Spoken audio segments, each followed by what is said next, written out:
a long time ago. Actually, no, just a fucking moment ago, we reviewed Star Wars Episode 1. We're about to do Star Wars Episode 2 now.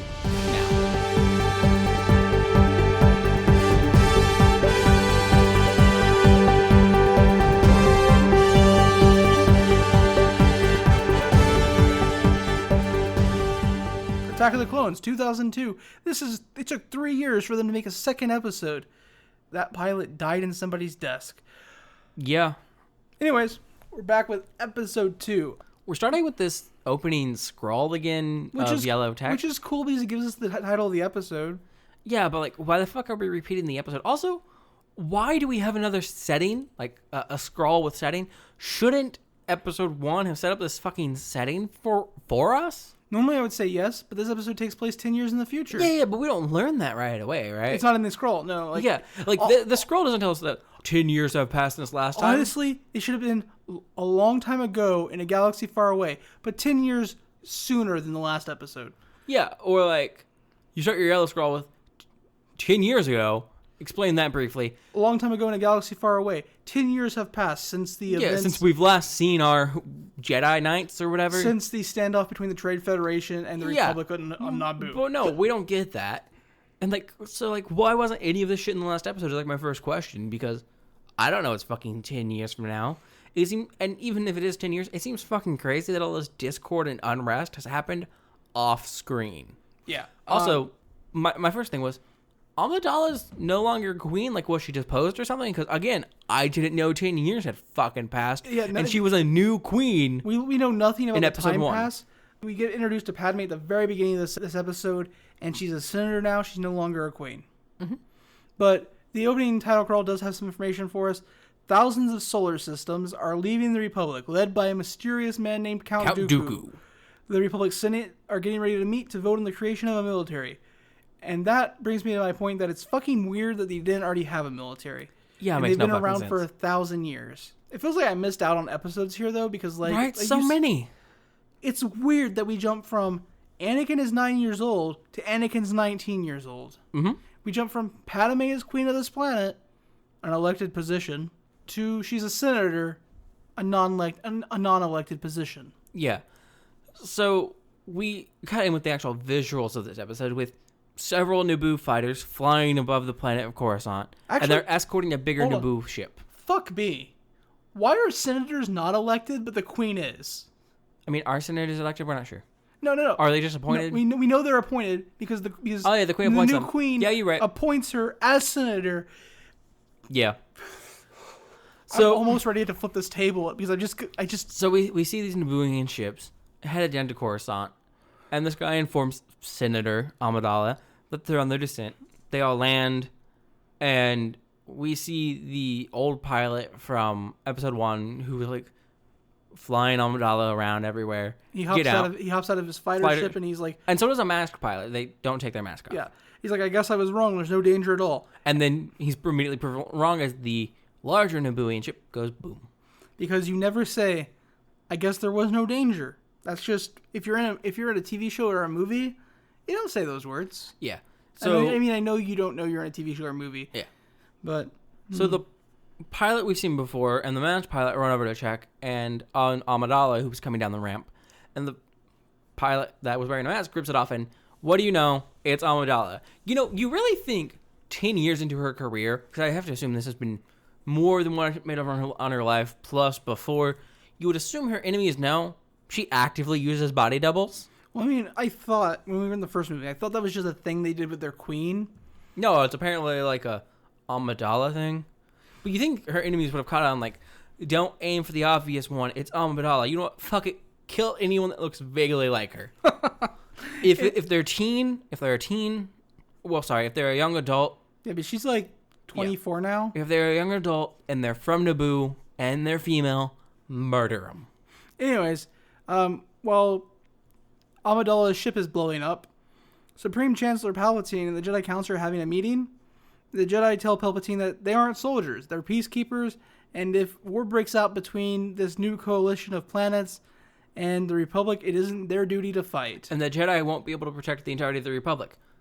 Fun fact, we learned all of this from the yellow scrolling text. Why the fuck would you tell us if less than 6 minutes into the fucking film, you're going to, one, exposit it everywhere kind of poorly, but at least show it better than just having written it on the fucking screen. Anyways, while they're having this conversation, Padme enters the chamber and she immediately starts asking if they knew who was behind the attack. She thinks it's Dooku.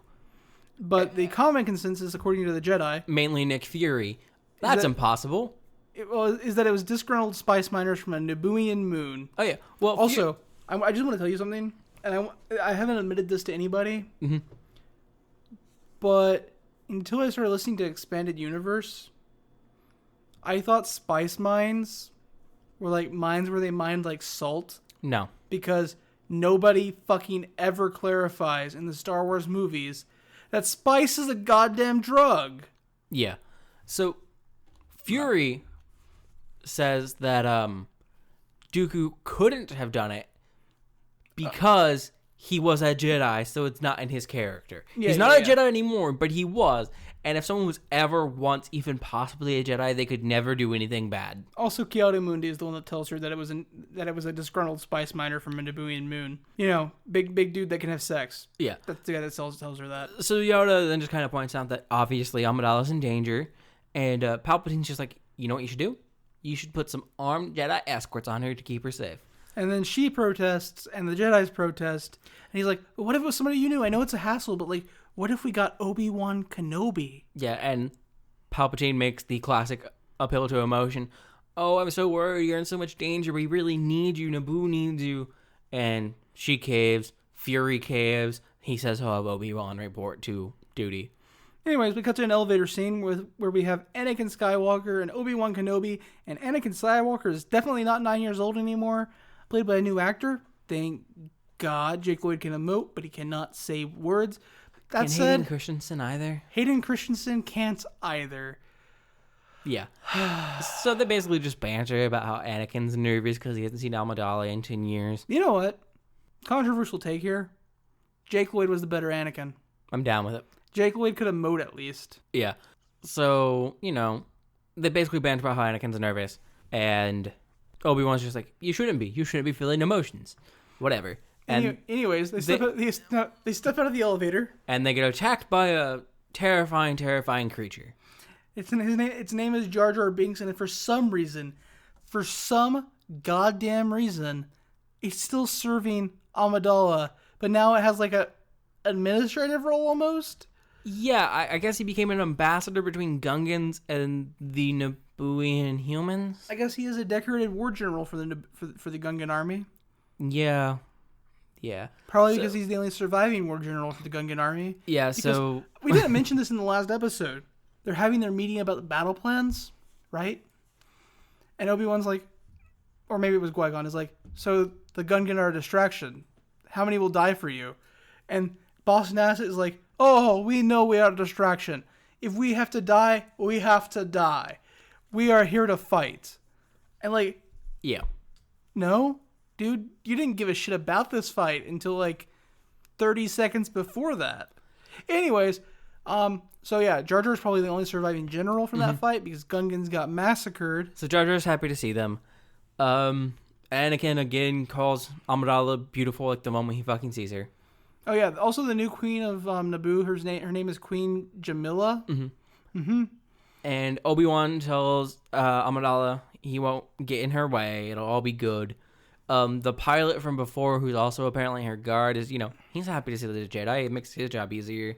Yeah, and then Padme is like, I just want to know who's trying to kill me. And Anakin's like, we'll find them. And then Obi-Wan's like, that's not our order. We were told to protect her. And Anakin's like, well, clearly the best way to do that is to capture the assailant. That's why they gave us the order. And Obi-Wan's like, we're going to follow the letter of the law, not the spirit. And this kind of hammers out their entire relationship in this episode. Apparently, in the past 10 years, Obi-Wan and Anakin have become a very confrontational relationship. Anakin argues everything with Obi-Wan. And anytime Obi-Wan doesn't actually know how to end the argument, he pulls rank. I'm Jedi Knight. I'm your master. You do what I say. Which actually, I can see how that could lead to Anakin feeling a little like... he's not heard or listened to and no one pays attention.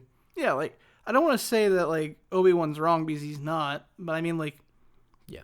Honestly, this fight basically just ends because Amidala's like, you know what? Maybe your presence will scare them off. Yep. But we get a meeting then between the killer that bombed the ship and whoever she's working for. But the person she's working for says that the people that hired him, and thus her, are getting impatient, and she needs to finish the job. And he hands her this vial that has, like, obviously poisonous insectoids in it. There was also a thing right before this, after Amidala and her, like, normal entourage leave, and it's just Anakin complaining to Jar Jar about how Amidala doesn't care, whereas he's been thinking about her every single day for the past 10 years. And Obi-Wan's just like, keep your fucking emotions in check.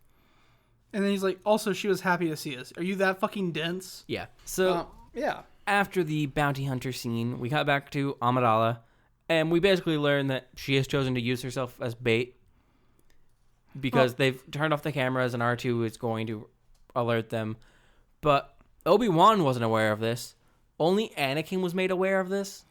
Yeah, and they get into another argument here because Obi-Wan's like, that's dumb. You can't use her as bait. And Anakin's like, it wasn't my idea, it was her idea. Plus, I can sense everything happening in that room right now via the Force. So can you. Stop being a bitch. And Obi-Wan's like, no, you can't. You're not that skilled. I can sense everybody. I can sense everything in that room, but you can't. It's a Force dick measuring contest.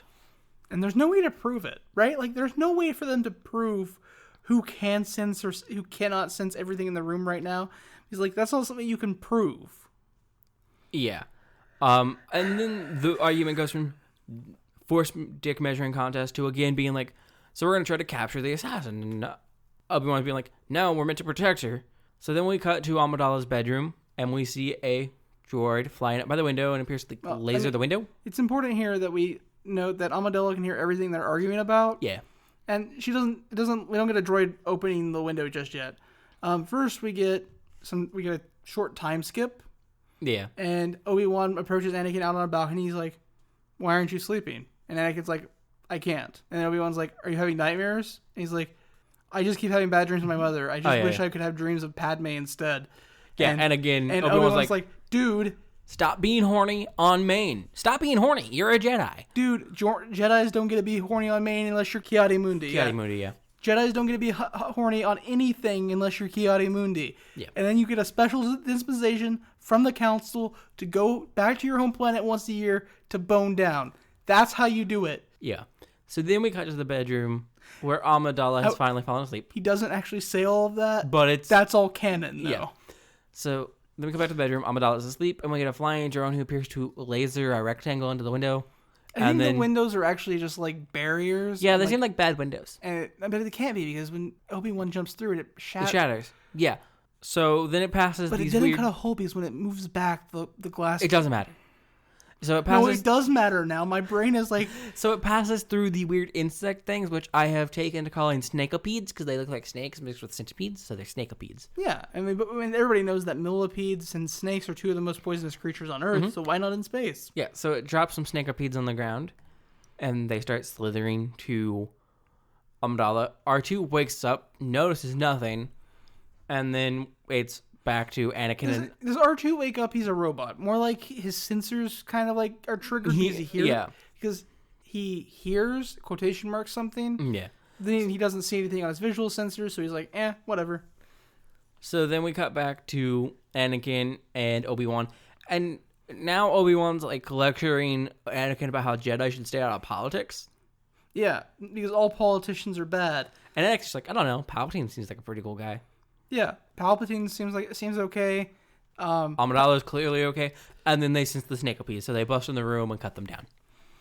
And then Obi-Wan's like, there's a flying droid, and tackles it through the window and catches it. Yep. And then that prompts Anakin to run outside and find a speeder to give chase. Yeah. So a high-speed chase ensues. Well, not yet. The assassin sees Obi-Wan hanging from the droid, so shoots the droid. Well, there's two high-speed chases. A high-speed chase ensues of Anakin following Obi-Wan. And then the assassin notices Obi-Wan dangling, so shoots Obi-Wan. Anakin manages to catch... Shoots the droid. They don't shoot Obi-Wan. Seems like a piss-poor decision. Probably should have shot the Jedi. Yeah, if they're accurate enough to knock that entire droid out, they should have just shot Obi-Wan in the head. Yeah. So Obi-Wan falls. Anakin manages to catch him on the speeder. And then they chase the assassin. If they shot Obi-Wan in the head, I just want to like play this out story-wise in Star Wars. If Obi-Wan died here, does Anakin still fall to the dark side if he gets a new mentor or gets kicked out of the Jedi program entirely? Assuming Anakin still catches this assassin, I would assume... He wouldn't, because Obi-Wan's the one that saw the assassin. Obi-Wan's the one that points them out the assassin during the chase scene. So he wouldn't even be able to track this assassin. Then I'm going to go with no. Yeah, like, wild. The fact that this assassin is just bad at... I don't know if they're bad at their job or if they just have morals. They're like, I was only paid to kill this person. I can't kill this other person. Yeah. So they then... Wild. Obi-Wan falls in, and then Obi-Wan and Anakin have to have more banter. This time the banter is about, well, have you spent as much time practicing your lightsaber techniques as you did just apparently being naturally good at piloting, is the argument. Yeah. If you practiced as much as you were naturally good at something... You'd be as good at swordplay as Master Yoda. And then Anakin's like, I am as good as Master Yoda. And Obi-Wan's like, only in your dreams. And Anakin's like, no, in my dreams I just see my mother dying. Yeah. So they follow. That's also not actually what happens, but it's very close. Yeah. He does say only in your dreams. Anakin just doesn't retort. Yeah. So they follow. The assassin eventually flies into like the tunnel in the middle of a building, and Anakin flies past it, and Obi-Wan's like, you lost him. And Anakin's like, nah, this is a shortcut. Trust me. We're going to cut him off as it's going to be easy. So in the middle of Obi-Wan complaining, Anakin just like bells out of the side of his speeder. Just jumps out. And Obi-Wan's response is, I hate when he does that. To be which fair, implies it's happened more than once. Yep. So Anakin lands on the assassin's speeder, and Obi-Wan gives chase, and... The assassin's trying to shake off / shoot him with a blaster. Eventually, Anakin uses his lightsaber to try to open the hatch up and get inside, but his lightsaber gets knocked out of his hand, and Obi-Wan... catches it. Hella good catch. Like, that's cool. That's, like, legit cool. They struggle for the blaster, shoot the speeder itself, which causes the speeder to crash. Yep. And... So then, as it crashes, Anakin gets knocked off, but he gets up and gives chase on foot. Eventually, the assassin ducks inside of a club, where Obi-Wan catches up with Anakin. I would like to point out, Obi-Wan takes the time to politely and correctly park this speeder before joining the chase. Yeah, but that's because Obi-Wan's a gentleman. True. I think it's in Ewan McGregor's contract, like, he can't play someone if they're not a gentleman. Yeah, So, Obi-Wan catches up to Anakin outside the club. Rebukes him for losing his saber. He gives him the saber back. He's like, the saber's your life. You can't lose it. And Anakin's like, well, I mean, it's just a weapon. Yeah. And then Obi-Wan's like, you're going to be the death of me. And then Obi-Wan and Anakin are talking. And Obi-Wan's like, Obi-Wan's like, he went in here to hide, not to escape. So we just have to keep our eyes open. And Anakin's like, first, I think he is actually a she. And second, I think he is a changeling. So Obi-Wan's like, it's going to be more dangerous. Keep your eyes open. So Obi-Wan goes to the bar and just works on drawing attention to himself. The guy tries to sell him some death sticks. He then tells the guy, you don't want to sell me any death sticks. Do you know what's insane? What? At some point, they decided to like, add to the rating for this movie something about tobacco products. Yeah. Death sticks were not, like, ever in the movies shown to be tobacco products. But now that warning's there... Disney has basically made them tobacco products, yeah. Yeah, like, they're now cigarettes. That's what they are, like. So, he Jedi mind tricks the guy, you do not want to sell me death sticks. The guy's like, you do not want to sell me death sticks. You want to go home and rethink your life. I want to go home and rethink my life. Yep. So, he's doing the best to draw attention to himself, and eventually the assassin comes up behind him with a gun, goes to kill him, but he lightsabers, and I think he cuts her hand off, but I'm not for sure. That's what I thought. It definitely looked like he cut her hand off. So they drag her outside the club. They begin to interrogate her, like, who are you? Who paid you to kill them? She's like, another bounty hunter, and he's like, what's the bounty hunter's name? And she's about to reveal it. That she gets hit in the throat with a... toxic dart. Yep, and she dead.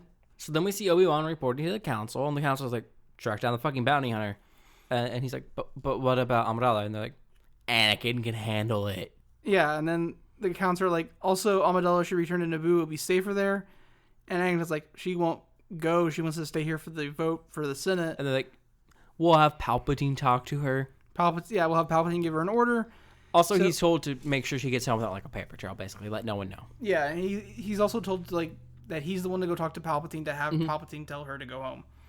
So while he's talking to Palpatine then, because we immediately cut from this council scene to Palpatine, we get a very, like, it's very obvious that Palpatine's been acting kind of like a mentor and a guide to Anakin. I mean, he did say he would keep an eye on his career, so. Yeah, and he's been he congratulates Anakin on his job. Yeah, on getting his first solo thing.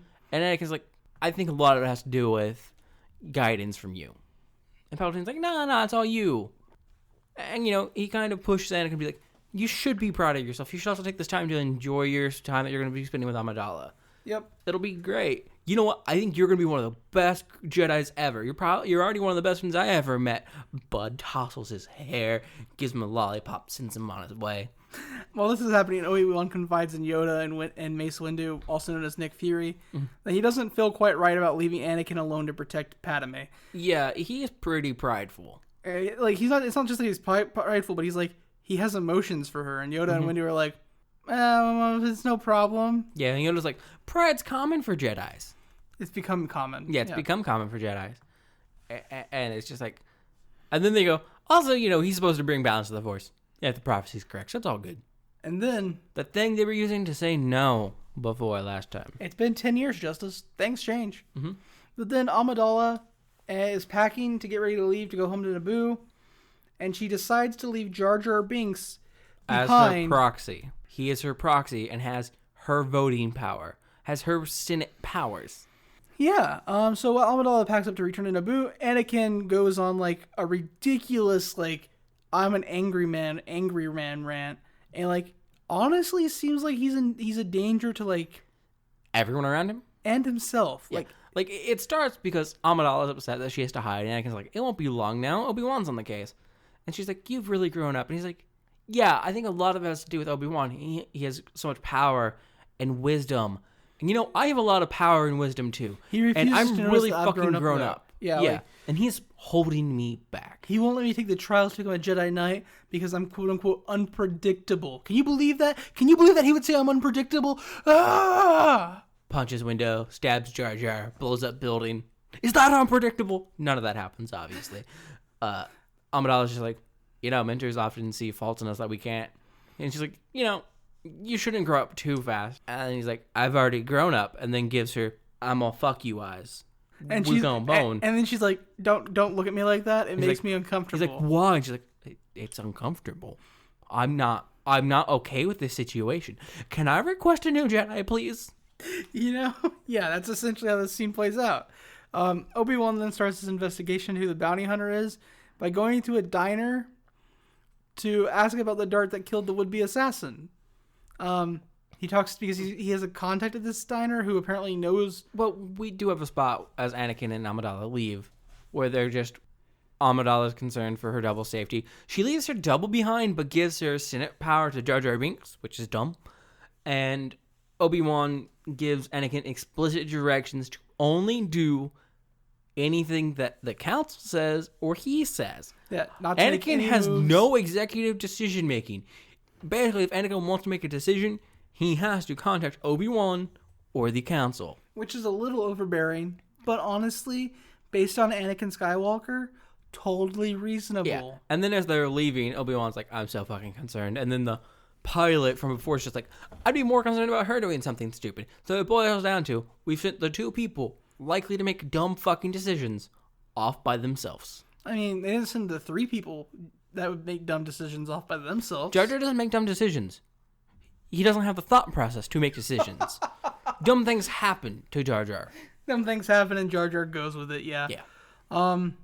Yeah. So then Obi-Wan is at a 60s styles diner in Star Wars. Yep. And he's talking to one of the cooks at the diner because he's apparently friends, and this cook knows a shit ton about weapons for some reason.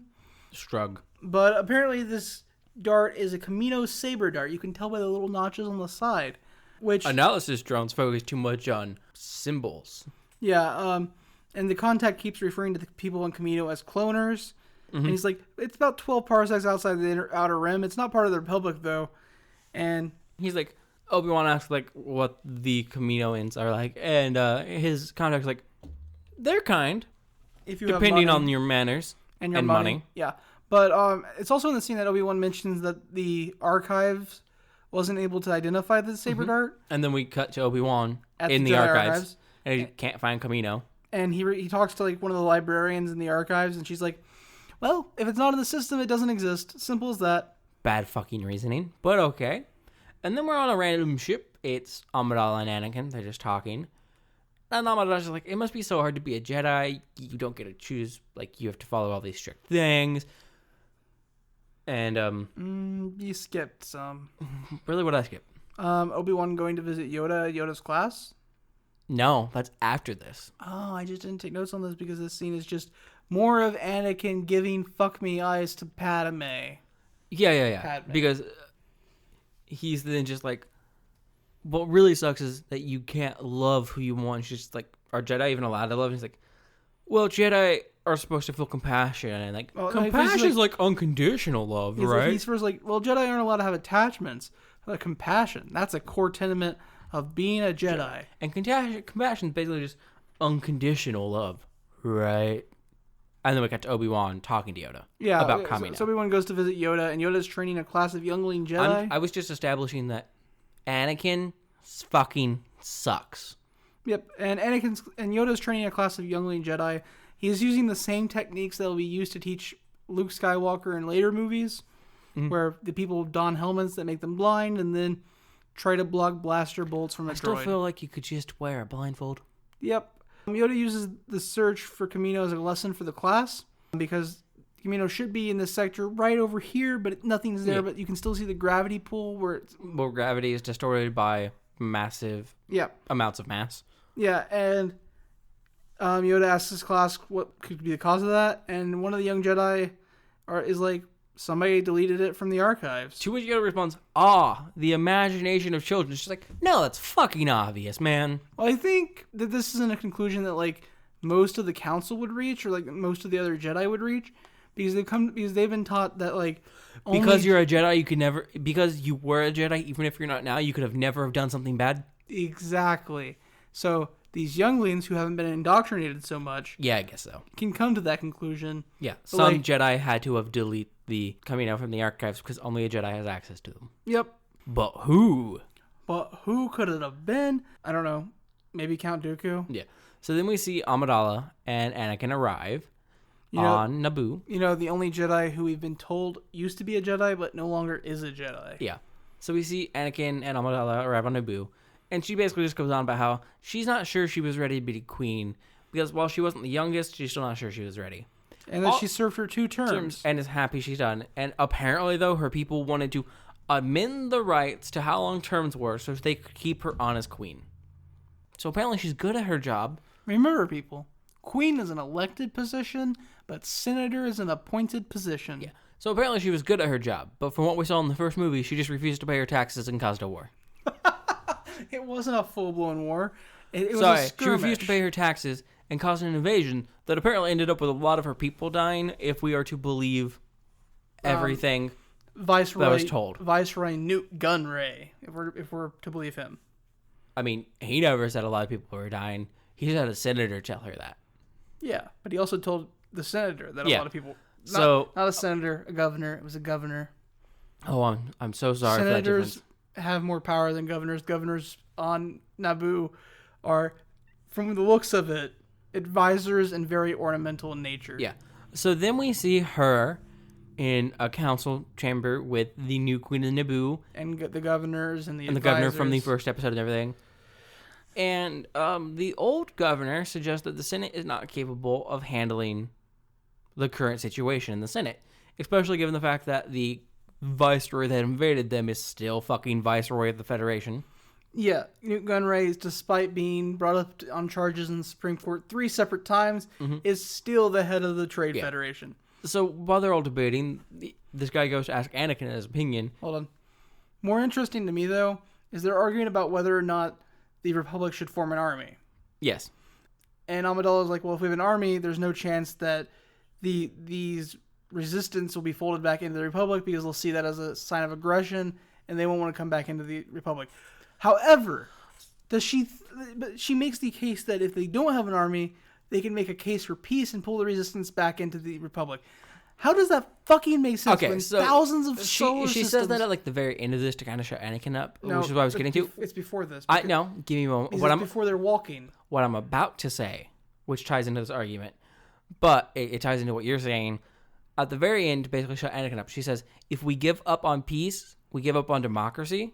So, like, if we don't talk to them, we're giving up on peace, which gives up on democracy. That's what she fucking did. She was immediately like, oh, the Senate's taking too long. Let's just go fight people. And then espouses how much she loves democracy. Like, yeah, that's exactly what she did. She specifically told Palpatine that the Republic is broken. Good luck fixing everything. I gotta go fight some trade federation on my planet. And then here she's like, we can't fight because then we've given up on diplomacy. But she shouldn't have that opinion as a character. Because for her, the one time she gave up on diplomacy... It worked. Mm-hmm. So then this old governor tries to ask Anakin his opinion. He's like, Jedi Master. And immediately Amidala's just like, he's not a Jedi Master. His opinion doesn't matter. Well, she's not like his opinion doesn't matter. He doesn't call him a Jedi Master. He's like, Jedi Knight. Jedi Knight, what is your opinion on the matter? And she's like, he's not actually a Jedi Knight. He's still a Padawan. Yeah. She's just correcting him because in this room of politics, station matters. Yeah. And then when Anakin then tries to answer anyways, she cuts him off. She does not allow Anakin to answer, and Anakin because gets he's upset. not trying to answer. He's not trying to answer the guy who was like, what is your opinion? No, he tries to offer his opinion, and she cuts him off. No, because he keeps going Padme. He keeps trying to talk to Padme, and he keeps pointing his response at her. He's not trying to answer the guy's question. And then we go to Obi-Wan, who arrives at Kamino. Yes. Which is a water-covered planet with just, like, a building outside. And a continuous rainstorm. Mm-hmm. And Kamino is right where he thought it should be, and somehow he landed on a dock that is right where the Prime Minister of Kamino lives. Yep. He meets a tall, spindly white alien who was expecting a Jedi. A Kaminoan? Kaminoan? And they're just like, everything's right on schedule. The 200,000 units that you've ordered are on their way, and we're making more. And the Kaminoan is like, we had thought that you, since you hadn't been here in the last couple of years, that you might have, like, forgotten about this or like lost interest in the project, something like that. And they mentioned that, they mentioned the Jedi Master who ordered it on Sifo Dyas because the Senate asked him to, and Obi-Wan's just like, but he dead. Also, the Kamino Prime Minister is named Lamasu. Mm-hmm. But Obi-Wan's like, but Daphos is dead. He dead. And Dyas is dead and has been dead for like 10 years. Yeah. So what exactly? So the Kamino Prime Minister explains, oh, those 200,000 units, those are 200,000 clones for your clone army that you ordered. Yeah. But they weren't aware that Sifo Dyas was dead. Yeah. And but it's all good. You still want the army, right? Yeah, and he's like, yeah, sure. Yeah, that's why I'm here. I'm still here to check up on it. Yeah. So then we cut to Naboo, where Padme and Anakin are bonding. Padme reflecting on her childhood. And they're talking about meaningless stuff. Yeah. And Anakin gets up until she mentions sand, and then Anakin gets triggered by the word sand. And then, like, after he gets triggered about sand, he has more like creepy lines that are supposed to build romantic tension. Oh yeah, he's like, sand is rough and coarse. Unlike this planet where everything is soft and smooth and beautiful, and like runs his hand across her arm. Mm-hmm. And they do kiss here, but Jesus, it's so weird. Yeah, no. And then she stops it, which there's a good moment with the score here, which is always fantastic. So during this scene, music starts to swell, and as they kiss, it swells up and up and up, and then she cuts it off. The music just immediately cuts. Like, yeah. Nope.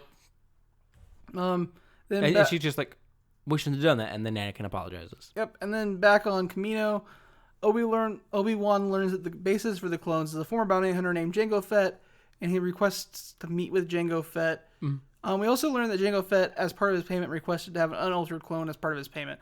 This is important for those people who, breaking kayfabe here, are familiar with the first trilogy, where there is a bounty hunter named Boba Fett, who is the unaltered clone of Jango. Yeah.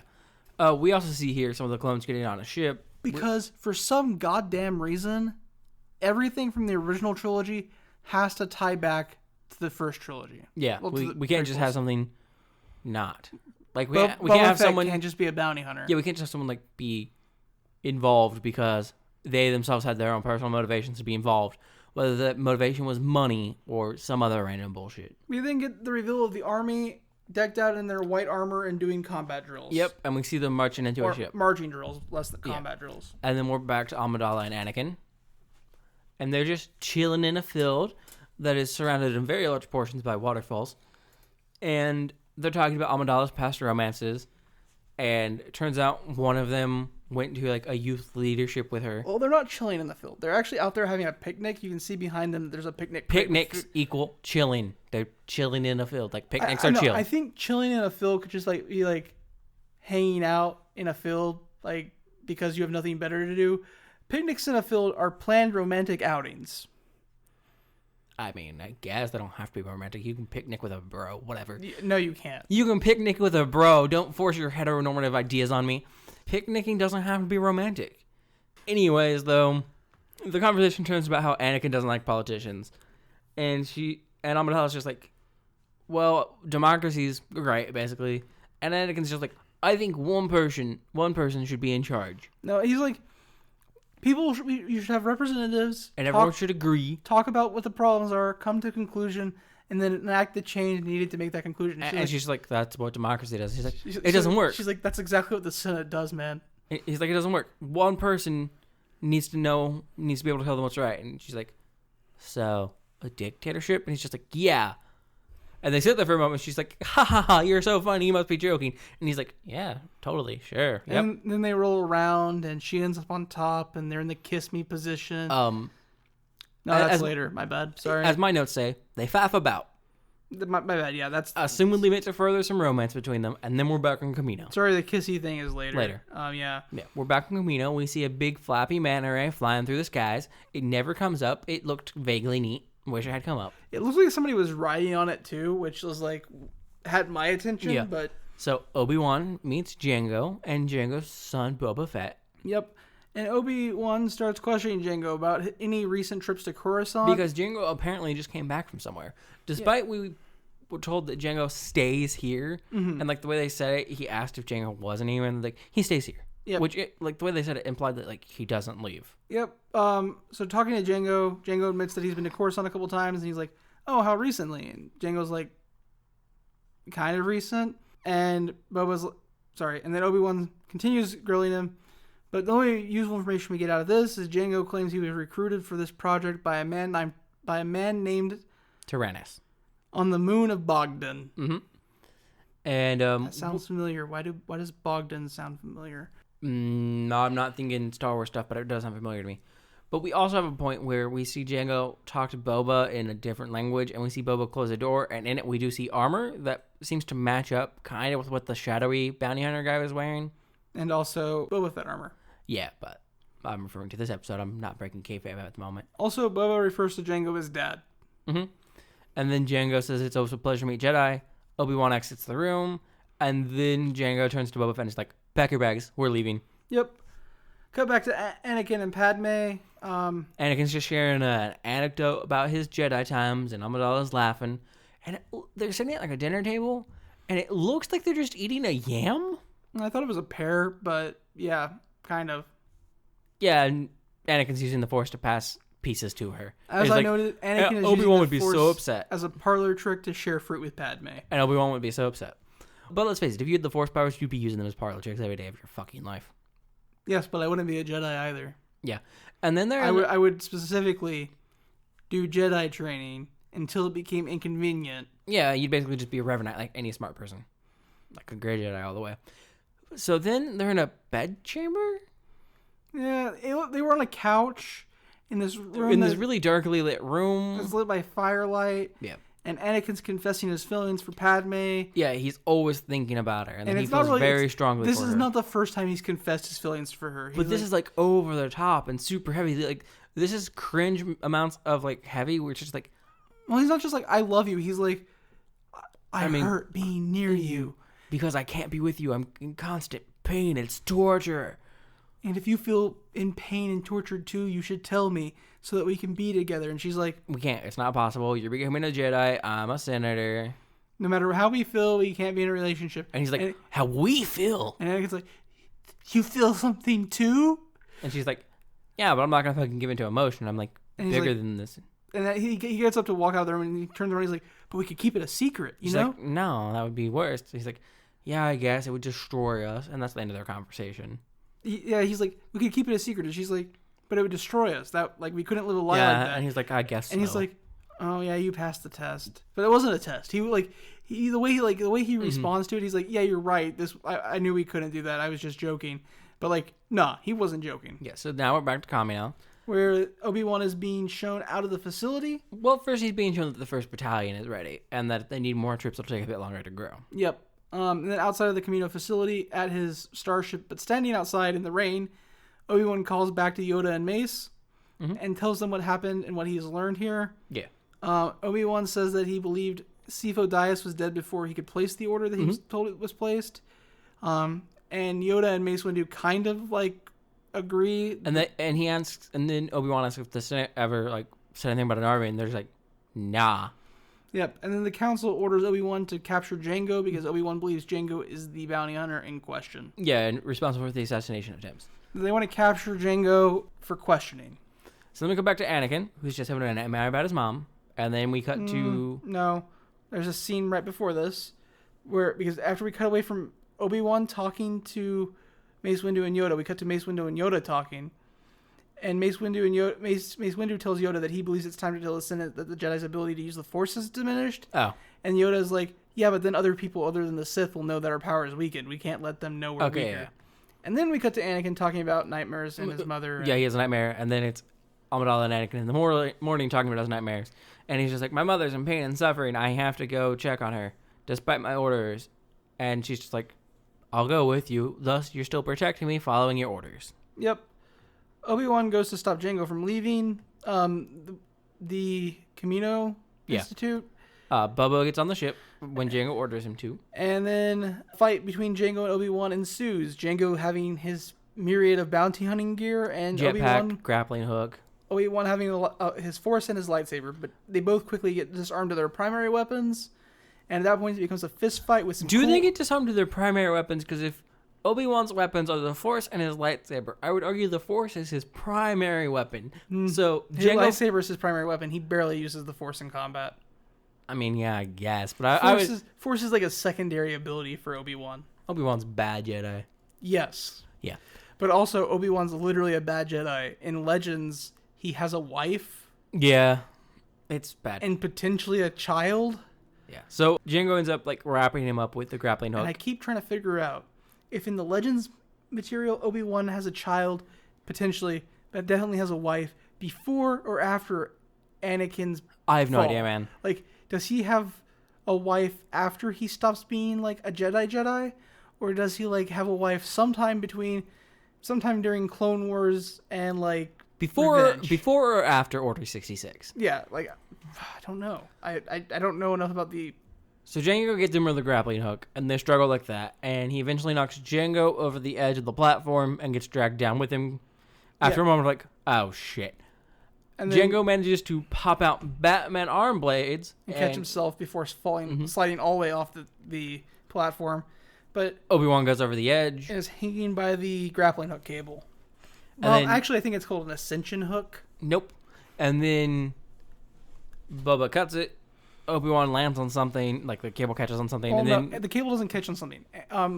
Obi-Wan, as he falls, pulls it into him, and then uses the Force to throw it and hook it on something. Okay. It's like it like hits the thing, and it should just like bounce off, but then it stakes itself into the thing. I got you. Definite Force thing. Then he uses it to swing himself back onto the building and inside. And yeah, he goes inside from a lower floor, and by the time he manages to get back to the landing pad where Jango and Boba are, they're just managing to take off. And he throws some type of device.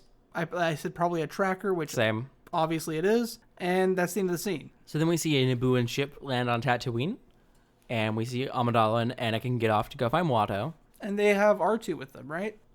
No, they tell R2 to stay on the ship, my bad. Yeah. So then we see Anakin find Watto, and Watto doesn't recognize him. Anakin fixes a robot, and then eventually Watto's like, then Watto's like, oh shit, this guy's asking about Shmi Skywalker, and just fixed a robot. Little Annie. And then tries to talk Anakin into beating up some guys who owe him money because Anakin's a big bad Jedi now. Yeah. And Anakin's just like, fuck you, where's my mom? Yeah, but he's like, I sold her a couple years ago to a man named Lars. This guy apparently freed her. And married her? Like, what the fuck? Can you imagine that? Buying a slave to marry her? What type of loser does that? And honestly, Watto's not wrong. This implies Lars couldn't, like, find a woman that was willing to date him. So he bought a wife. Yeah, have you never heard of Tatooine, my little bride? I mean, he did free her, so I guess she had a choice if she wanted to marry him. But anyways, we then cut to Jango and Boba, who notice they're being tracked. Mm-hmm. Because Obi-Wan just disengaged.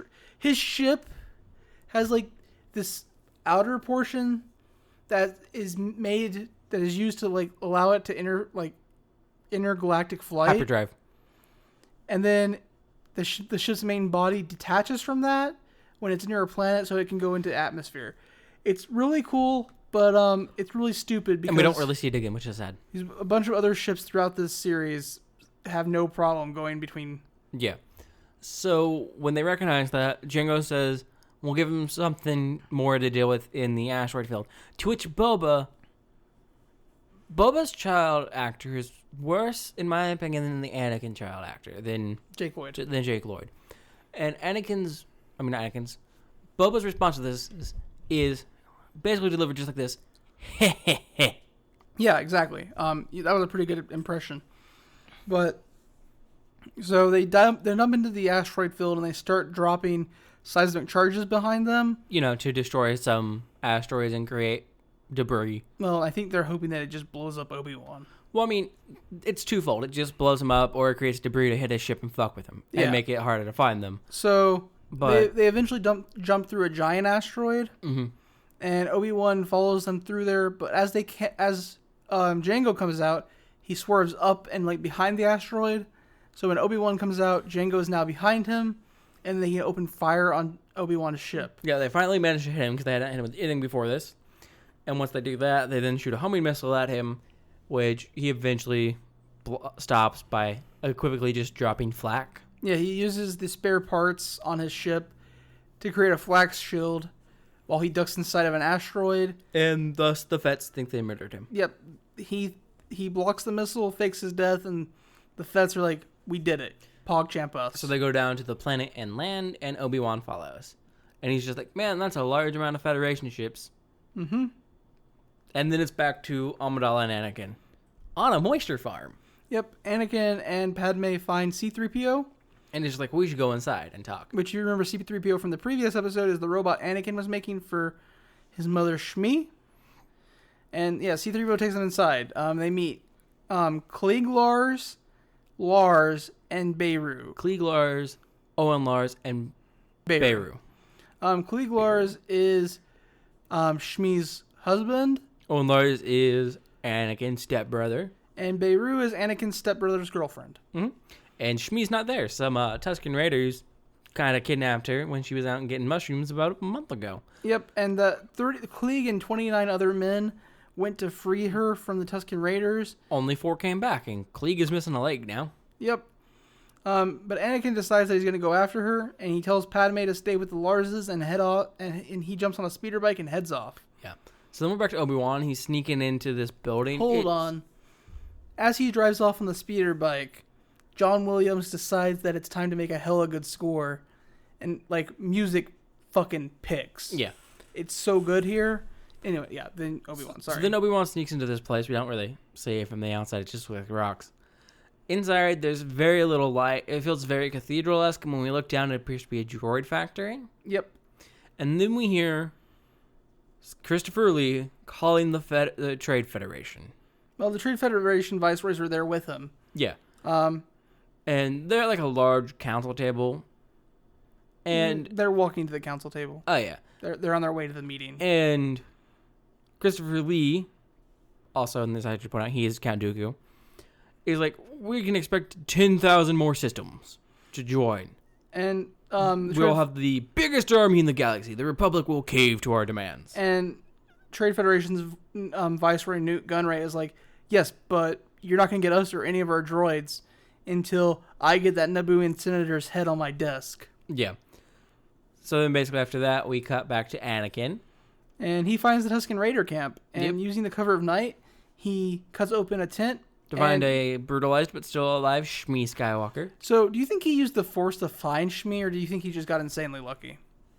Because the way the movie shows it, I think he just got insanely lucky. Yeah, he kind of just drives and a straight line. Obviously not a straight line, but like when a straight line on the screen. I mean, when he gets to the Raider camp. I mean, like, even just getting to the Raider camp. Like, he's like, there's more than one Tusken Raider camp. It's the first tent he cuts his way into. Yeah. Yep.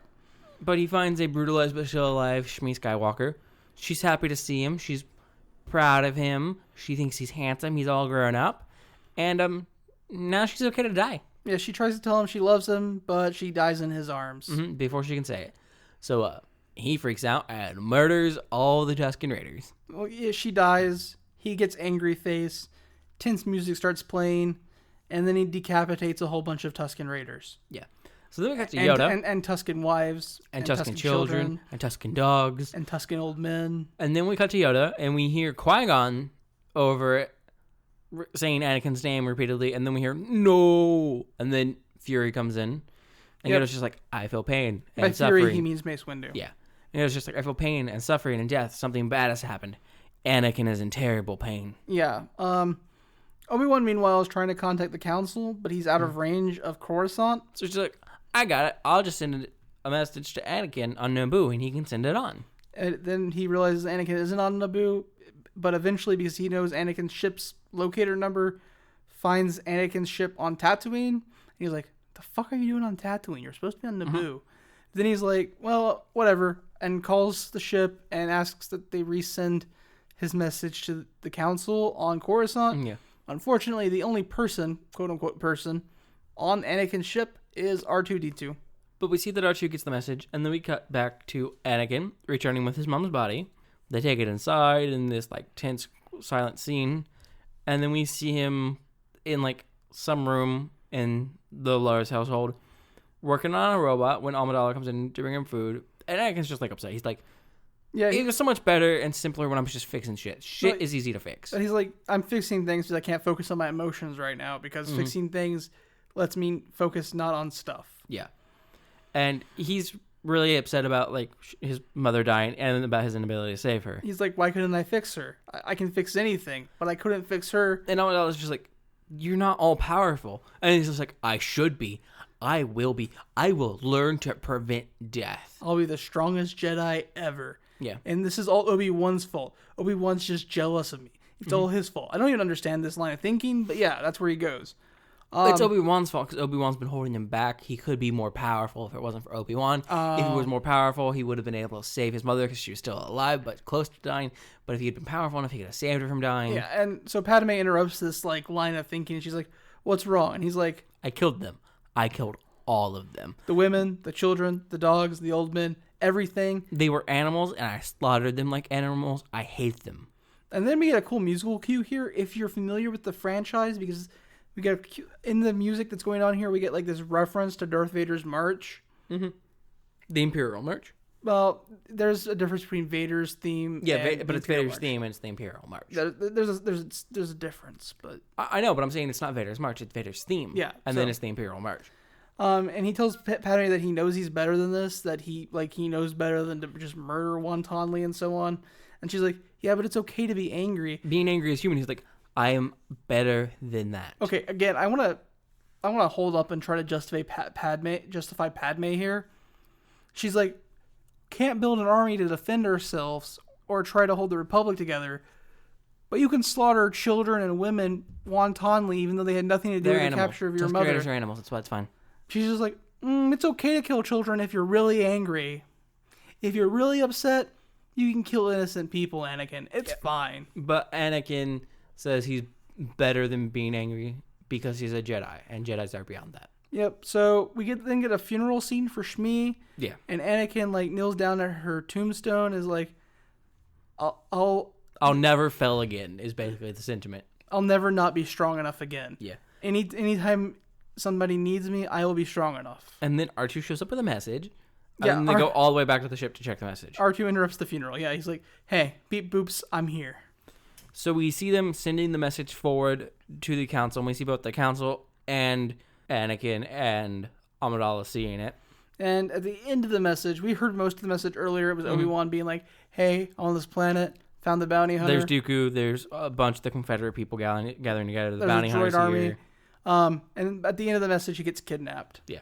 Taken hostage. And so Fury, or Mace Windu, is just like, Anakin, we will handle this.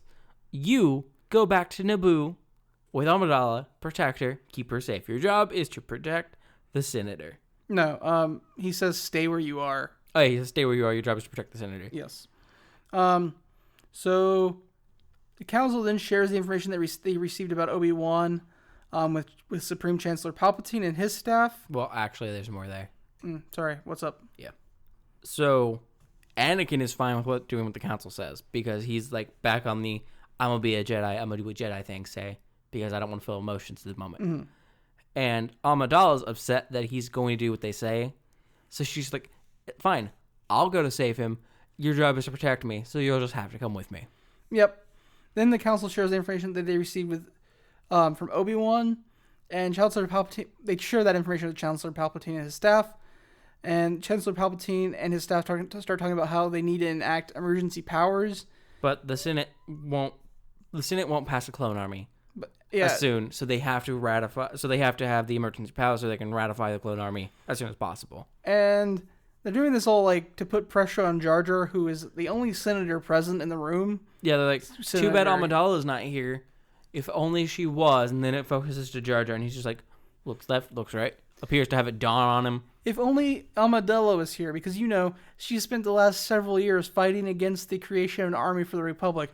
She would definitely vote to give emergency powers to the Chancellor so he could create an army for the Republic, because that's exactly what she's been fighting for this entire time. And then we cut, and we see Saruman walk into a cell where Obi-Wan is suspended in air by sci-fi stuff. Count Dooku.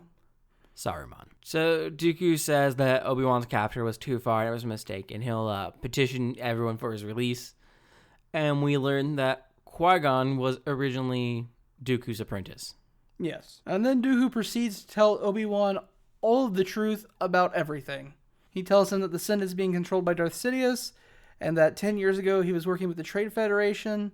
Darth Sidious was working with the Trade Federation, but that Darth Sidious abandoned them when it came apparent that they were going to lose the conflict on Naboo.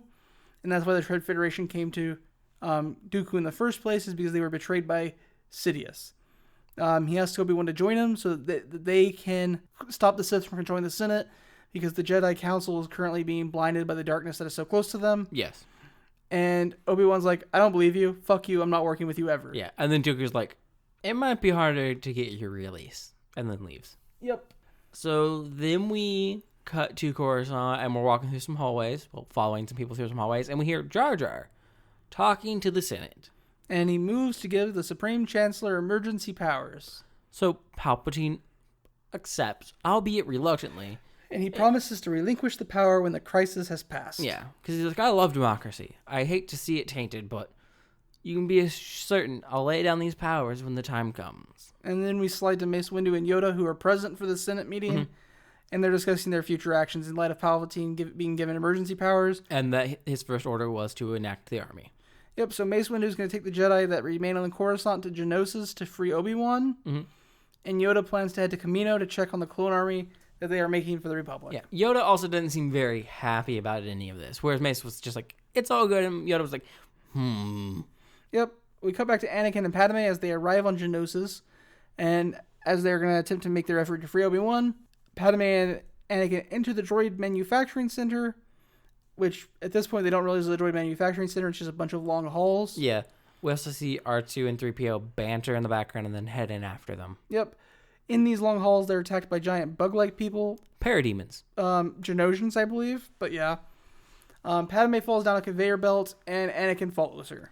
Yeah. So then Padme is just running through these machines in classic, basically, video game on a conveyor belt style. But she eventually falls into a crucible, and as it moves to be refilled with molten metal so that they can make droids. And all the while, Anakin is battling these parademons, as I will refer to them, with his lightsaber and cutting up machine parts. And he has the forethought, oh, I can step off of conveyor belt. And the whole time this is going on, C-3PO literally loses his head, is put on a droid body, and his body gets a droid head. Yeah, we get multiple intercuts of, haha, humorous thing happened to a robot. And then R2 saves the day by rescuing Padme by hacking. Splicing. Splicing, thank you. Is that the right term?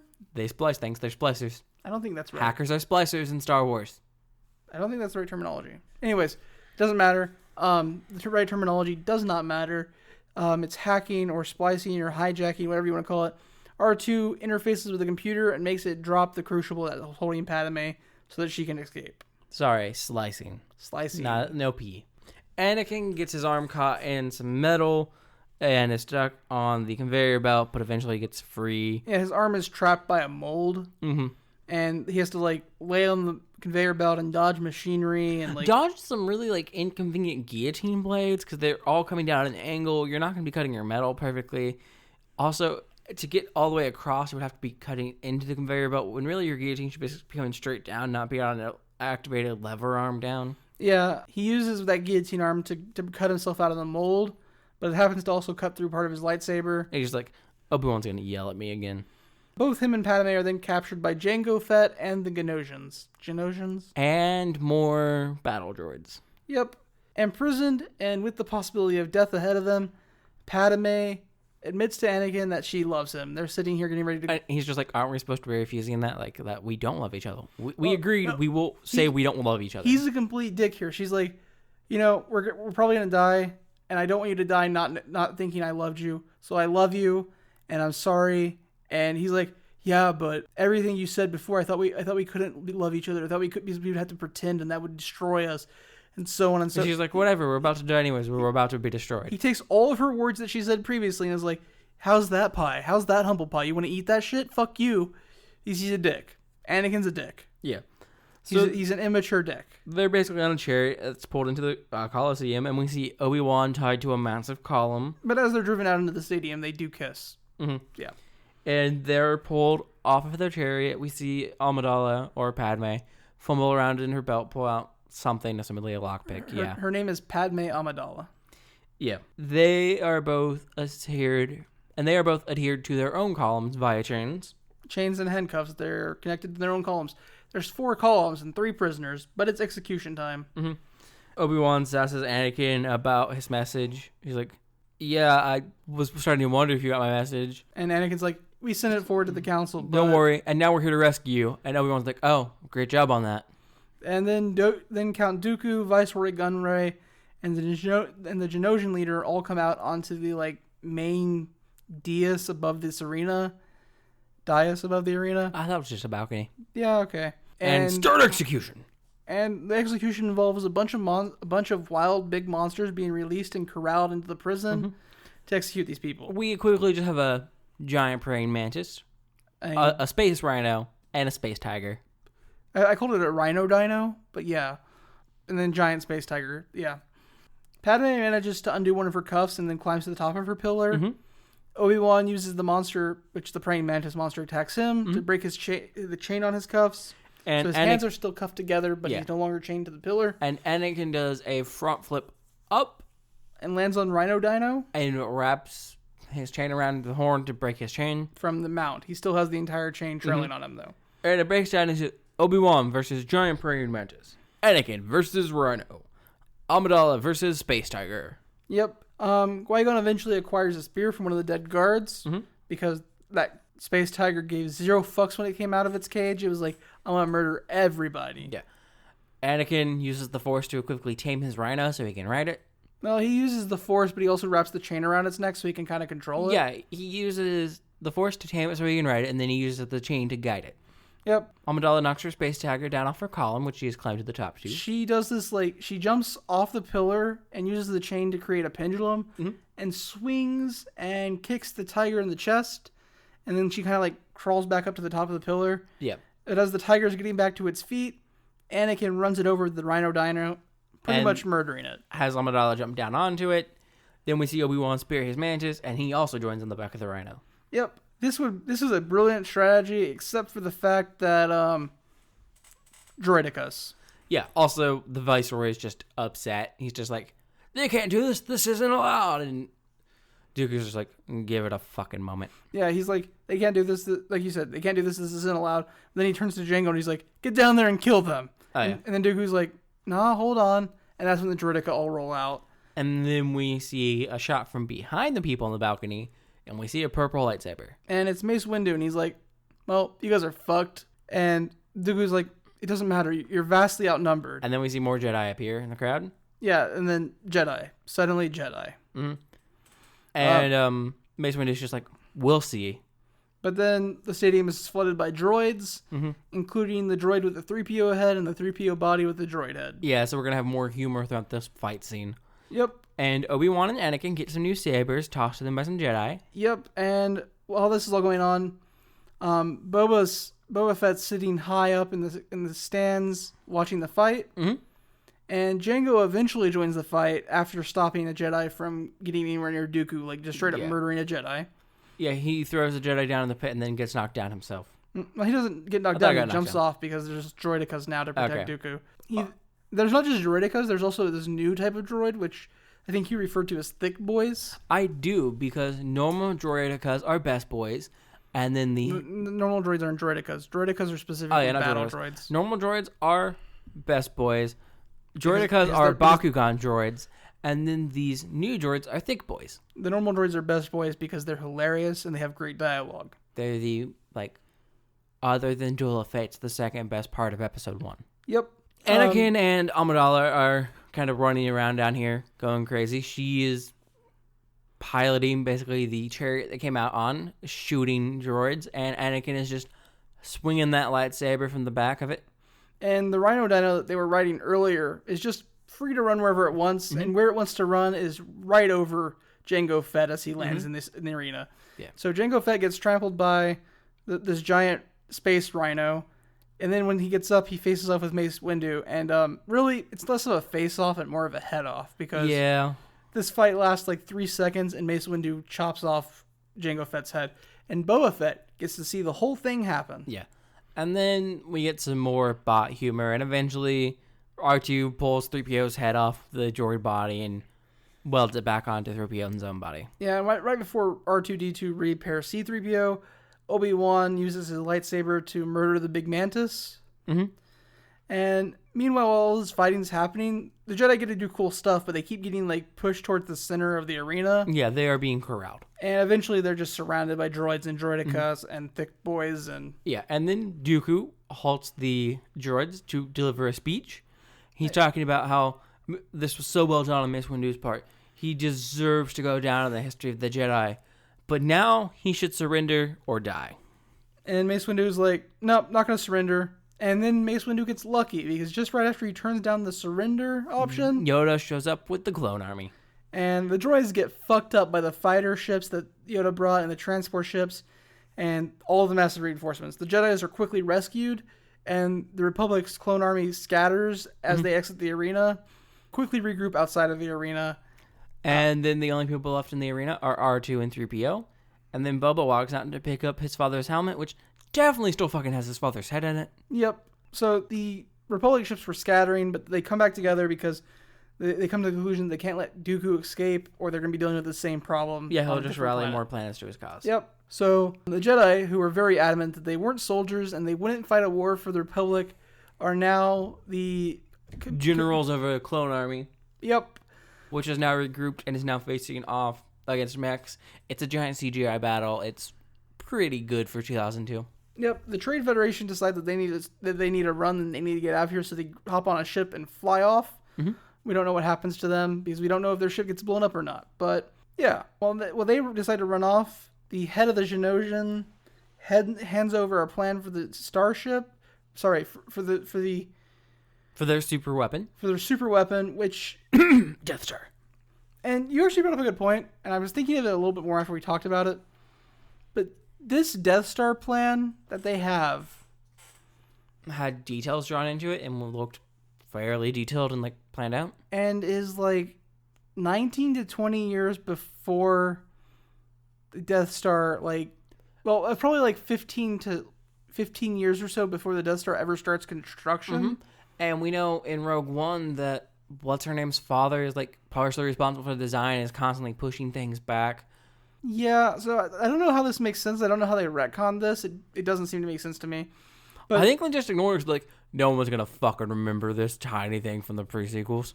Yeah, so the head of the Genosians hands over the plans to Dooku so Dooku can take it to Sidious for safekeeping. Dooku also then is I'm also gonna nope out, but I'm gonna send out this decoy ship. Decoy ship first. I'm gonna hop on a speeder bike and go in a different direction. Yeah. So then we cut to Yoda, and Yoda is... Hold on. That decoy ship doesn't matter. Yeah, no. We never see anything about it again. Nothing shoots it down. Nothing happens. For a moment, I thought we might deal with it because we cut to Yoda immediately after, and he's like, concentrate fire on the nearest starship. It's not that ship. Nope, it's a big circle sphere ship. Yeah.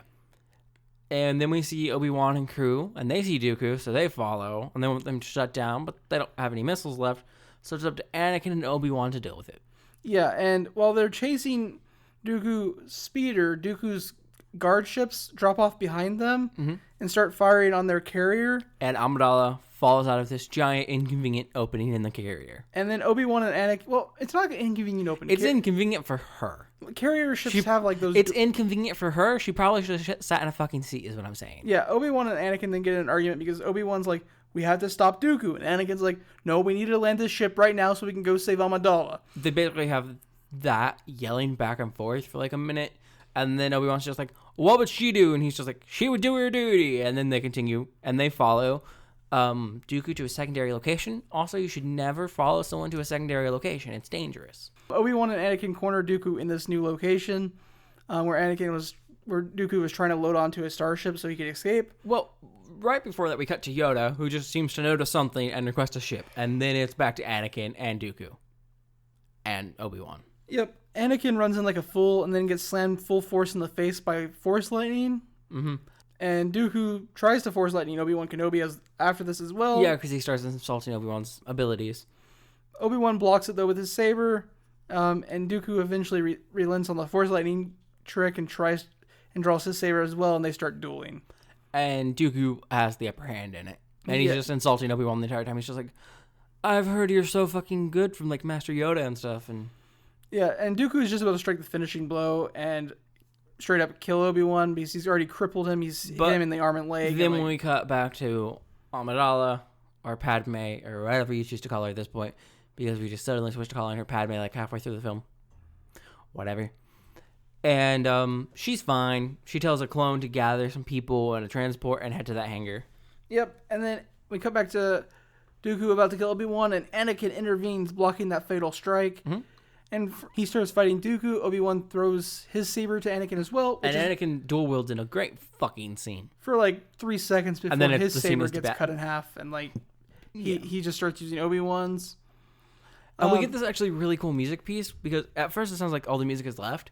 But we hear like a building beat. And it's tied in really well with the strikes and the humming sound of the lightsabers. So the lightsabers are part of the music in these blows.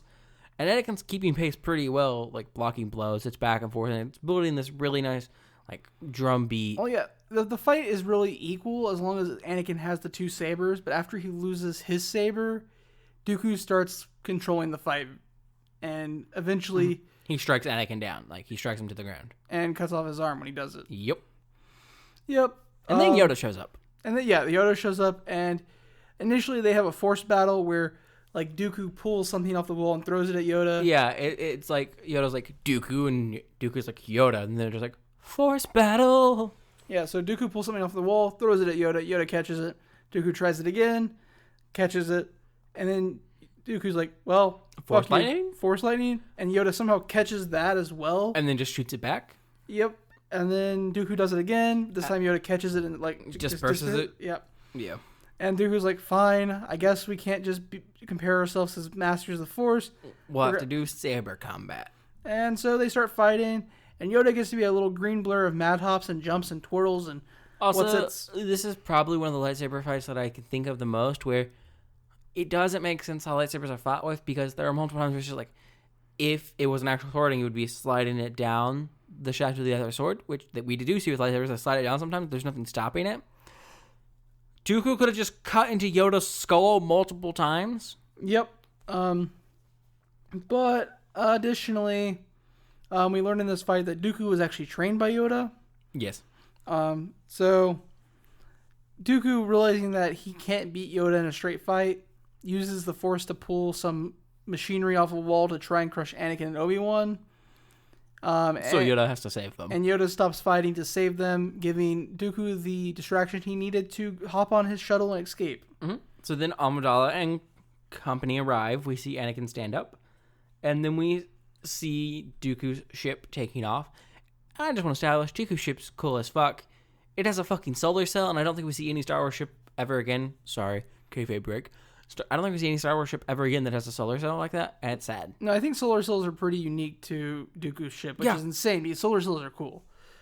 But Dooku navigates his way to Coruscant, where he meets with Master Sidious, and this is where we get the face reveal of Sidious. It's only the lower half, but the movies have been like... These episodes have been in your face about who he is. Yep, Sidious is Palpatine. And Sidious refers to Dooku as Master Tyrannus. As Lord Tyrannus. Lord Tyrannus, my bad. And Dooku's like, a war has started. And Sidious says, good. Everything is going according to plan then. All according to Keikaku. In the Jedi Council chambers, Mace Windu, Obi-Wan, and Yoda meet to discuss everything that happened to Geonosis. And Obi-Wan's like, well, at least we won. And Yoda's like, no. Obi-Wan's like, at least we won. Also, do you think Dooku was telling the truth about the whole Sith in charge of the Senate? And Yoda's like, no, he's a Sith now. He can't be trusted. He lies all the time. Yep. Which is like the exact opposite of how Mace Windu was at the beginning of the episode. But anyways, then Yoda's like, we didn't win. The Clone War has only begun. Mm-hmm. And then we cut to... Yoda's like... The Sith shroud has fallen. The Clone Wars have begun. Begun has the Clone War. Yeah. That's what my point was. And then we see the Clone Army, and we hear some dark, forbidding march start up. And there's a point here where I had to pause and go back.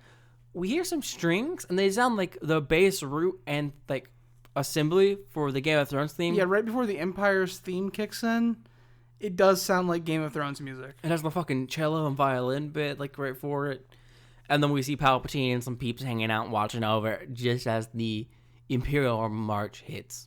Yep, and then we cut to Naboo and Anakin. Then we cut to Naboo, where Anakin and Padme are getting married, despite the whole Jedis can't have attachments. It's the end of their private marriage, and we see them kiss. We can't leave a secret life because it will destroy us. Da-da-da-da-da-da. Who cares? Roll credits. That's the end of the movie. Also, Anakin has a metal hand now in movie. Who cares? Roll credits. That's the end of the episode. Okay, so Attack of the Clones is better than Episode 1. Hands down, so much better. Yes. Main reason? No pod racing. Dialogue is still really fucking rough. I'd never want to see Anakin on screen ever again. There's an entire other movie with Anakin as on screen. I stand by my statement. And honestly, all their attempts at foreshadowing are so heavy-handed. I don't know. I think my favorite bit of foreshadowing is when Obi-Wan and Anakin walk into the club. Okay, that is the best. Obi-Wan's like, it'll be the death of me. Yeah, but that foreshadowing has actually worked because it's casual. They do it well once, but like every other bit of foreshadowing is so heavy-handed. And I get it, okay? Like, ignoring the fact that we were pretending we haven't seen Star Wars before. Even if you've seen 4, 5, and 6, there's nothing, like, fun, in my opinion, about them being so fucking ham-fisted with their foreshadowing. That obviously isn't foreshadowing. It's just like, come on. Either accept the fact that you're trying to make it hidden that we don't know who Palpatine is, or give us some fucking shit from his perspective and let us fucking know. Because right now, you're trying to tiptoe the fucking line and you're shit at it. Yeah. Either go with actual foreshadowing, or just be like, you've seen episodes 4, 5, and 6. It's fine. Yep. That alone just annoys me. And then the whole fucking romance between Padme and Anakin is just so poorly fucking written. Anakin is just disturbing. And I dislike everything about the way their romance is done. Yep. And, given these first 2 episodes, I wouldn't watch any more Star Wars. Yeah, this one's better, but it doesn't make up for the shit show that is episode 1, and this one has its own problems. The dialogue is so fucking stiffly written and just badly done that it doesn't outweigh all the great action scenes, because it has great action scenes, but the dialogue and all that don't outweigh it and don't balance it. Like, the only other thing it's going for besides action is great fucking music. But you know what I can do with great fucking music? I can look it up online and listen to it. Not to interrupt you, but... Oh, I'm done now. You're talking about great action scenes, and this movie still doesn't have anything as good as Duel of Fates. No, it doesn't. And, like, Duel of Fates is a cool fight scene. I think probably the Dooku fight scene is straight up better than Duel of Fates. Yeah. But Duel of Fates is paced well, it's cut well, and the music just makes Duel of Fates an iconic piece of film history. That said, this episode is much more strongly paced than the first episode. The first episode spends half its time doing literally nothing. But it's really weird that there was a 10-year skip between 2 episodes. Yeah. Like, going full kayfabe here, I wonder if this is an idea that they're just going to go with in the series, like 10 years between every episode. That could be a cool show. Like, if you just jump 10 years between every episode and see this world evolve over the course of like 100 years, that could be cool. That feels vaguely Dune-ish, like we're just following these characters at like weird paces in life and through weird things. It does. But I could be down with it. The music throughout the show is amazing. John Williams knows how to write a score. Even when he's plagiarizing himself, he does it well. True. If you don't know what I mean, go listen to like any Indiana Jones score and a Star Wars score and see how much you can hear in common. Yeah. But even when he's plagiarizing himself, he does it well. This movie does hit a little bit of a low point, a little snag, when they're on Naboo. But luckily, Naboo is carried by the weight of Obi-Wan's story as he goes to Kamino, so it doesn't get bogged down that heavily. And honestly, the fucking romance with Amidala and Anakin could have been better done. And the Naboo stuff could have been worth it, except it's only just them. So we have no tension, nothing. We have no tension in their relationship other than the fact that Anakin's a fucking creep. That's the only tension in their relationship. Honestly, there's a scene, 2 scenes actually, that are deleted that are Anakin meeting Amidala's family while he's on Naboo. Yeah. And like those scenes add so much. Like them not being in the final cut. Even just Anakin like talking with her father, it shows more like emotion and caring about her than just, I am obsessed with you. Why won't you love me? Yeah. I'm still not quite sure a lot of what's going on in this show, though. It feels like it wants me to carry a bunch of knowledge that it feels like the show expects me to know stuff that, based on these being the first 2 episodes, I have no way of knowing. Like, there's this whole thing with Jedi, but we're not really like told anything about Jedi. Yeah. There's this like Jedi are so important, but they don't care enough to focus on them. There's the Sith, but we only know that there's 2 of them at a time, and they're evil, bad Jedi. Like, there's not a lot that this show is actually telling us about the world. Yeah, and we know that, like, emotion leads to being evil, bad Jedi, but only apparently evil emotions. So what happens if you have, like, good emotions? You're not a Jedi, because Jedi just, like, espouse emotion, like, forego emotion. Yep. So is there, like, a positive version of a Jedi that's not a Sith, but they feel good emotions? Also, I didn't realize this until we were in review talking about it, but Padme's character arc between the first episode and the second episode is bad. Makes no fucking sense. Yeah, no, she just completely changes characterizations. It's a 180 turn. She fucking bells on diplomacy the first time. Force in an understandable circumstance, which honestly, giant federation trying to split up the Republic, probably an understandable situation. Yep. Even if it's just to protect your own planets from Federation forces, it makes sense to have a military. But what do I know? In addition to this, like, whole bringing knowledge into the show that I shouldn't be able to have yet, there are a lot of joke segments with the C-3PO character that just don't really land at all, and I don't understand why they're there, and I don't understand what the point behind them is. It just doesn't feel like there's a lot going on there. But Episode 2 is much better. It's a much better argument to why Star Wars is considered this classic Holy Grail piece of media. Yeah. It's not, this episode alone is not redeemable in any means. And based on these 2 episodes, I would not watch more Star Wars. The dialogue, the acting's a little stiff, and the storytelling is just terrible. Why did Padme, like, just change who she is entirely in 10 years? Like, I know people change and evolve, but, like, we don't see anything that would lead to that. No, she's just different all of a sudden. Additionally, why are Naboo the good guys in the first movie? The politics there don't make sense. Yeah, no, these films feel like they had a very, like... They feel like they had a very specific agenda. Yeah. They stuck to those. Like, and everything else is filler. They had it written in stone about who was good, who was bad, but they didn't know how they were going to do it. And then they didn't do it well. Anyways, I think that's me on Star Wars Episode 2. Yeah, I'm good on it as well. So, we both hate Star Wars. That's it right there. Don't watch it. Based on these 2 episodes, don't watch Star Wars. Actually, based on all 9 episodes, don't watch Star Wars. Yeah, honestly, it's overhyped. I enjoy Expounded Universe. Like I said, the Legends universe, listening to those books. But, and this is important to me, Star Wars is just bad. Yeah, Star Wars isn't very good. Like, don't get me wrong, Mandalorian, decent show. I wouldn't say you have to watch it. The Clone Wars Saga TV show, decent show. Again, I wouldn't say you have to watch it. Nothing I can think of that is Star Wars I'm going to tell anybody ever to go out of their way to watch. Like, I think there's a reasonable argument made, like, Star Wars is a massive franchise, right? But I think the only other comparable massive franchise is probably the Marvel Cinematic Universe or, like, maybe Star Trek on size of scale. But Star Trek is, like, ridiculous because it's a bunch of TV series with, like, a bunch of seasons. So if we're just comparing movies, Star Wars is probably closest to Marvel. Or Fast and Furious, I guess. I would suggest somebody watch Fast and Furious. I think those movies, like, are mindless fun. They're not good, but they're mindless and fun. I would suggest somebody... They also aren't super boring in portions. I would also suggest somebody watch the Marvel movies. There's some down points, but in general, it's fun. I would never suggest somebody get into Star Wars because it's... Yeah, no. There's so much stuff that doesn't make sense. Like, if you want to, I'm not going to say I blame you. I'm not going to say anything's wrong with that. I like some of the Star Wars movies, and I've seen... All of them. I've seen all of them, sadly. I've seen the four most recent ones, not counting Solo, in theaters. The new trilogy and Rogue One. I saw those in theaters, and I liked them all. To whatever extent I liked them. Like, none of them would be like 9 out of 10s or 10 out of 10s, but no, they were watchable and fun. And it's culturally, it's cool to be able to talk about Star Wars with people, right? Like, that's why you watch Star Wars now, not because they're good, but because people like Star Wars is big. It's a big event. But if you don't have to, or you don't want to, don't get into Star Wars. Yeah, no. I would argue the main reason why Star Wars has its focus point in current culture is it was grandfathered in.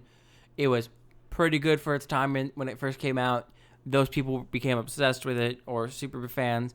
Then it came back out in 99, and people were like, oh my god. So they made their children watch the previous episodes, and nostalgia made their kids think they liked it. I think they remembered liking it, so they watched it, and then they refused to admit it was bad. I think the really important thing is the first two actual movies in the series, Actually good. Episode 4 and 5, A New Hope and Empire Strikes Back, are actually really good movies. Like, they have their problems, but they're actually really good movies, and they do a lot of really good things for cinema at that time. But everything else, including Return of the Jedi, is kind of meh. Yeah. Anyways, I'm done bagging on Star Wars. Yeah. I know people love it. This has been Copilots. Happy May 4th, everybody. Happy Star Wars Day. Yes, May the 4th be with you. But if you want to tell us why we're wrong about Star Wars, or talk about something else we should review, or why we're right about Star Wars, or why Star Trek's better than Star Wars. Not that it is, it's an opinion. Or tell me another series of movies that have episodes, because I spent an hour and a half looking through Google and could not find another series of movies that were released as episodes. And no, they don't count it, they just had a bunch of movies. That Fast and Furious isn't episodes, Harry Potter isn't episodes. I'm looking for stuff that, like, movies that were released as episodic things. And if you want to tell us those things, you can do so by emailing us at copilotsreview@gmail.com. Or tweeting us at copilotsreview. And you can find both of those things, as well as our Discord, linked on our website, copilotsreview.simplecast.com. And thank you for flying with us, but don't forget, if you want to leave us a review, do it wherever you listen to the podcast: Apple Podcast, iTunes, Stitcher. Does Podcast Spotify have Addict. room for? Does Spotify have comment sections for that shit? I don't believe so. I've never seen I don't know. an ability to review on Spotify. So, like us on Spotify? That's right. Make a liked playlist. Do it. Bet you won't. So, anyways, thank you for flying with us. Enjoy May 4th. And please fly again soon.